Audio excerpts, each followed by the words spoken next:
Pesantren Al-Khozini Sidoarjo, Jawa Timur. Selamat siang, Kika.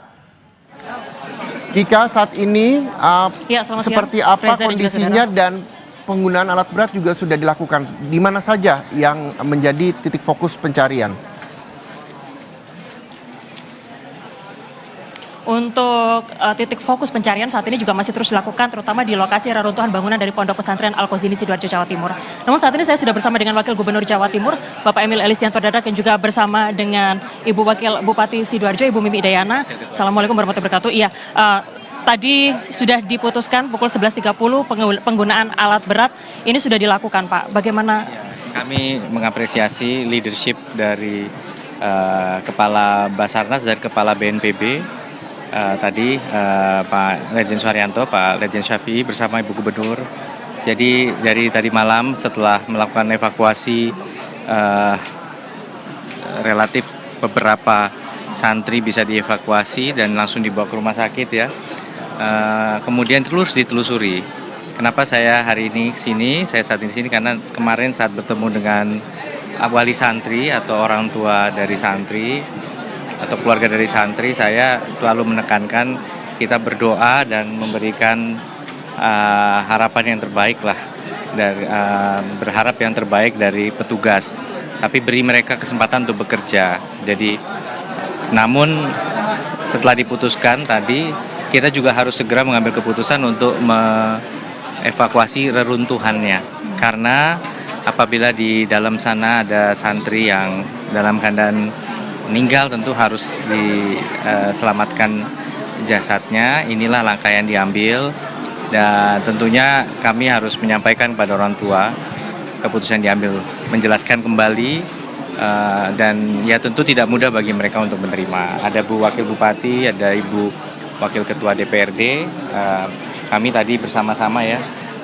tentu orang tua di sini masih mungkin di pertemuan pertama, kedua tadi masih kayak mimpi, kayak shock. Jadi dijelaskan lagi, diberi pengertian lagi untuk mengetahui betul bagaimana keputusan-keputusan yang sangat sulit ini tadi akhirnya diambil. Pak, artinya proses evakuasi ini masih akan terus berlanjut sampai kapan, Pak? Nah, ini pertanyaan yang ditanyakan oleh orang tua juga tadi, karena mereka ingin kepastian kalau memang betul anaknya telah menjadi korban dari peristiwa ini, bagaimana bisa bertemu dengan jasadnya. Nah, tapi sekali lagi di saat yang sama ada juga bertanya, Pak, bisa dengan kehati-hatian jangan sampai jasadnya itu kemudian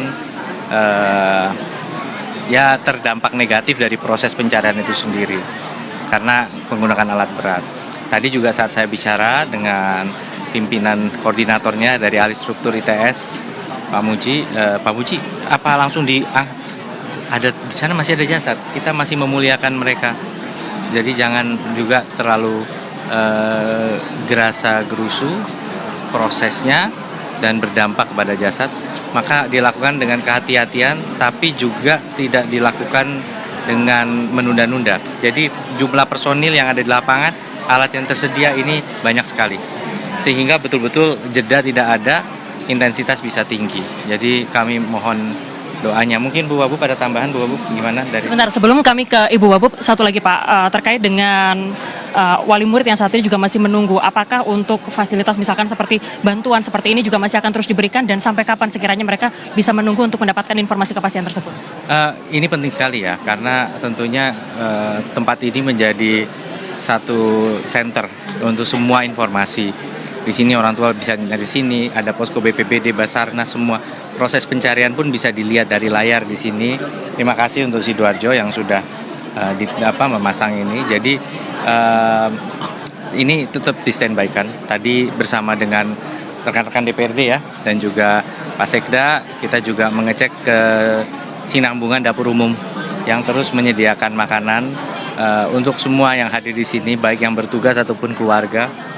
Sehingga kami kalau ditanya sampai kapan, pokoknya terus kita jalankan, karena kita ingin memberikan dukungan dalam suasana yang sangat berduka seperti ini. Kami harus fokus paling tidak untuk memastikan adanya dukungan seperti ini, bahkan sampai sedetail ketersediaan air untuk kamar kecil juga ini tentu dipikirkan. Dan kemarin truk PDAM sudah datang, Bu. Terima kasih. Baik, ini kan juga menjadi catatan bersama Bu, karena peristiwa ini saat ini sudah masuk kategori bencana nasional. Kalau dari DPRD Provinsi Jawa Timur sendiri, apa sekiranya evaluasi dan apakah nanti juga akan ada kemungkinan memanggil sejumlah pihak, Bu? Iya, ke depan mudah-mudahan kita semua bisa mengevaluasi dari bangunan-bangunan atau infrastruktur yang ada, baik di pondok, dari pemerintah maupun swasta. Jadi kita mungkin berikan fasilitas untuk konsultan bangunan yang lebih baik, dan mungkin kita ada pendampingan seperti itu biar bangunan-bangunan atau infrastruktur yang dibangun oleh pihak-pihak mungkin swasta ataupun pemerintah itu bisa sesuai dengan standar. Baik, itu tentunya akan menjadi catatan tersendiri Ibu ya ke depannya, supaya peristiwa serupa tidak terjadi lagi seperti saat ini. Ya, baik. Kepada Ibu Mimi Idayana, Wakil Bupati dari Sidoarjo, tadi sempat mendengar langsung bagaimana apa kemudian yang disampaikan oleh para wali murid, orang tua yang saat ini sedang menanti, Bu, kabarnya. Bagaimanapun mereka masih menunggu bagaimana untuk supaya anak mereka bisa dipulangkan seperti itu, Bu. Pertama-tama kita harus menenangkan dulu dua orang tua ini, karena memang masih di mana-mana masih shock, sangat shock sebenarnya. Dan mereka sudah ikhlas. Intinya orang tua ini segera dievakuasi dan diketemukan dan segera dimakamkan kalau memang sudah diputuskan untuk melakukan pengambilan dengan alat-alat berat ini. Yang hari ini sudah ada kesepakatan untuk menurunkan alat berat ini, segera mengambil puing-puing mulai dari atas sampai ke bawah. Jadi bisa segera diketemukan. Ibu, tentunya tidak semua wali murid bisa datang ke sini untuk bisa langsung menyaksikan proses ini. Kepada wali murid mungkin yang sekarang sedang di rumah dan menantikan proses ini berlangsung, pesan apa, pesan penguatan apa yang kemudian ingin disampaikan kepada para wali murid yang sedang menanti kabar ataupun anggota keluarga yang lain? Pesan, ya, pertama-tama saya turut berduka cita atas musibah ini, dan untuk orang tua yang mengalami ini supaya lebih ikhlas, tawakal lagi kepada Allah, karena semuanya ini adalah takdir dari Allah, dan kita harus bersama-sama berdoa mudah-mudahan ini tidak terjadi lagi di semua pesantren-pesantren yang ada di lingkungan kita. Jadi kedepannya saya lebih mengutamakan nanti pendekatan kepada pesantren-pesantren yang ada di Sidoarjo terutama. Ibu, ini kan juga ada 103 yang korban yang juga kemudian selamat. Ini artinya apakah nanti juga akan ada pendampingan secara psikologis, Bu, untuk korban-korban yang selamat? Betul, kita sudah menyiapkan pendampingan psikologis setiap yang dirawat di rumah sakit saat ini. Jadi persatu ada pendampingan, terutama juga pendampingan ke orang tua yang belum diketemukan. Baik, terima kasih untuk waktunya bersama kami di Kompas TV. Setelah ini langsung ninjau lagi, Mas? Tadi kami sudah meninjau. Kami tentu akan, kita dari rekan di Pemprov ini bergantian untuk memastikan kesinambungan, termasuk Pak Sekda sebagai Kepala BPBD dan Kepala Pelaksana BPBD Pak Gatot, terus memastikan kesinambungan dukungan yang ada. Tadi Bu Gubernur juga baru dari sini memastikan mobilisasi alat berat berjalan dengan lancar dan berkoordinasi dengan pihak pondok pesantren. Satu lagi, Mas, ini kan proses evakuasi masih terus berlanjut. Tim juga masih banyak yang bertugas di sana. Selain anggota keluarga yang juga perlu dikuatkan, ada semangat juga yang perlu disampaikan kepada para tim yang saat ini masih terus bertugas untuk melakukan proses evakuasi. Apa, Mas, ini? Pertama-tama kami mengucapkan terima kasih dan apresiasi serta rasa bangga kami kepada, saya menyebutnya patriot ya, karena pada saat melaksanakan tugas ini mereka sebenarnya juga berhadapan dengan bahaya yang tidak main-main, sehingga dan energi yang dibutuhkan luar biasa. Kami tentu fokus memberikan dukungan terbaik kepada seluruh yang bertugas, dan kami harap diberikan tentunya semangat untuk menuntaskan semua proses yang berjalan ini sebaik-baiknya. Terima kasih untuk waktunya bersama kami di Kompas TV. Dan juga itulah tadi seperti yang tadi, baik, terima kasih, itu tadi yang juga kemudian disampaikan dari Wakil Gubernur Jawa Timur Emil Elistianto Dardak, lalu juga ada pimpinan dari Wakil DPRD Provinsi Jawa Timur yang menyatakan bahwa nanti untuk proses evaluasi terhadap bangunan ini juga masih akan terus dilakukan, dan juga sejumlah pihak juga pastinya nanti akan dipanggil untuk dimintai keterangan dari DPRD Provinsi Jawa Timur.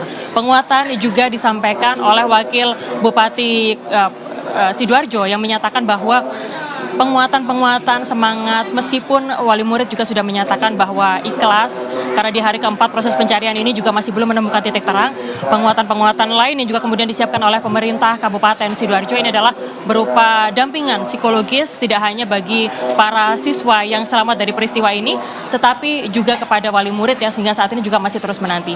Bantuan dan juga posko masih akan terus berjalan seiring dengan proses evakuasi yang hingga saat ini berjalan. Tadi Reza dan juga saudara sudah disampaikan secara resmi oleh Kepala BNPB lalu juga kemudian disampaikan oleh Menko PMK. Ada sejumlah strategi yang saat ini dilakukan oleh sejumlah pihak, oleh tim penyelamat untuk melakukan proses evakuasi di Pondok Pesantren Al-Qazini Sidoarjo, Jawa Timur, yang mana tadi sudah ditetapkan pada pukul 11.30 waktu Indonesia bagian Barat menggunakan alat berat. Proses evakuasi menggunakan 5 unit crane untuk kemudian melakukan upaya pembersihan seperti itu di lokasi kejadian. Pemilihan penggunaan alat berat atau crane ini bukan tanpa alasan, melainkan sebelumnya sudah dilakukan proses asesmen seperti itu. Jadi dari pihak Basarnas ini juga sudah menggunakan sejumlah teknologi, mulai dari kamera maupun alat-alat detektor untuk kemudian memastikan bahwa di lokasi tersebut ini tidak ada tanda-tanda kehidupan, sehingga hal tersebut yang juga kemudian menjadi salah satu alasan dari tim SAR kemudian menggunakan alat berat. Selain itu juga tadi kemudian dipastikan dari pihak anggota keluarga, perwakilan, wali murid dan juga keluarga yang juga kemudian tadi sudah memberikan surat pernyataan yang menyatakan bahwa sepakat untuk penggunaan alat berat ini akan dilakukan. Maka akhirnya diputuskanlah bahwa proses penggunaan alat berat ini akan dilakukan untuk proses evakuasi terhadap reruntuhan yang ada di Pondok Pesantren Al-Qazini Sidoarjo, Jawa Timur. Tidak hanya itu, untuk memastikan bangunan-bangunan di sekitar lokasi ini aman dan tidak ada orang seperti itu, pihak dari tim SAR juga kemudian melakukan upaya sterilisasi, terutama untuk bangunan-bangunan bertingkat seperti itu, sehingga hal ini nantinya diharapkan tidak mengganggu proses evakuasi yang juga kemudian sedang berlangsung pada hari ini. Reza dan juga saudara, sebelumnya proses evakuasi ini berlangsung selama 24 jam, selama 3 hari terakhir. Namun setelah kemudian ada berbagai macam pertimbangan yang juga kemudian tadi disebutkan, untuk proses evakuasi akan dilakukan pada saat ada cahaya matahari atau pada saat pagi sampai dengan sore hari, dan kemudian tidak dilanjutkan di malam hari karena sejumlah faktor, diantaranya adalah faktor pencahayaan, sehingga inilah yang juga kemudian menjadi opsi untuk proses pencarian atau perbedaan mekanisme proses evakuasi yang sedang berlangsung di Pondok Pesantren Al-Qazini Sidoarjo, Jawa Timur. Demikian Reza. Baik, terima kasih jurnalis Kompas TV Kika Madona dan juga juru kamera Andika Pratama atas informasinya. Kita berharap bahwa pencarian dilancarkan hari ini dan petugas sudah menggunakan alat berat untuk mencari korban Pondok Pesantren Al-Qazini yang ambruk. Terima kasih jurnalis Kompas TV Kika Madona. Dan saudara, informasi terbaru soal pencarian korban Pondok Pesantren